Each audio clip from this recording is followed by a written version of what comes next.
In Your Health Matters tonight, when someone is going through treatment for cancer, the last thing they need is added stress or burden. That's why a charity bike ride in Traverse City is aiming to raise money for a program through Munson Healthcare that provides financial support to women during their cancer treatments. 7 and 4's Melissa Smith and photojournalist Bob Rhodes introduces us to the woman behind the Cherry Ride.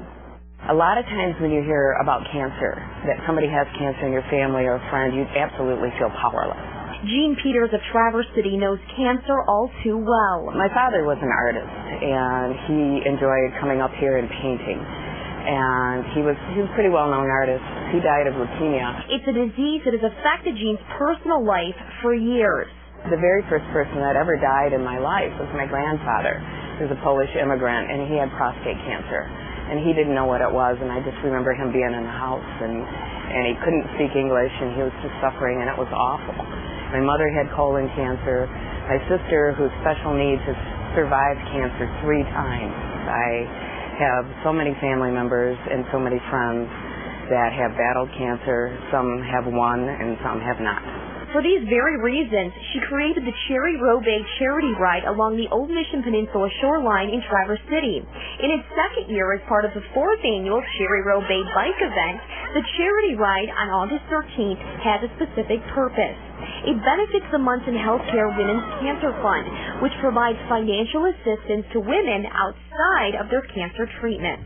It helps them pay child care, helps with transportation. And if someone has cancer, they don't need that stress.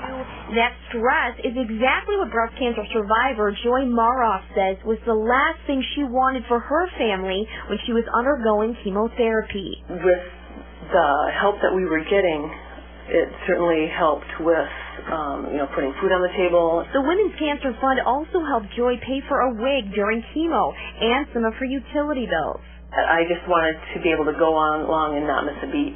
It's a real-life situation like Joy's that shows the true benefits of the charity ride and what it means for patients going through cancer treatments. So what we're doing is giving them some supplemental support, that's going to be real special and meaningful for them. I can't imagine, on top of fighting an illness, to have to worry about how you're going to pay for the things that you need and, get your family through it as well as yourself. By giving, we all receive so much more, and it's just one of the essential things of life. Many of the people on the ride are cancer survivors, or else they know someone who has cancer. And for me, I'm doing all 3. I'm paying it forward. I'm remembering those that I've lost, and I'm fighting for those that are fighting. Wow. Well, this year, the CHERRY-ROUBAIX charity ride organizers are aiming to raise $10,000 for the Munson Healthcare Women's Cancer Fund. The ride takes place Saturday. It starts at 8:30 a.m. at the Park Place Hotel in Traverse City. For more information and registration details, go to our website, upnorthlive.com.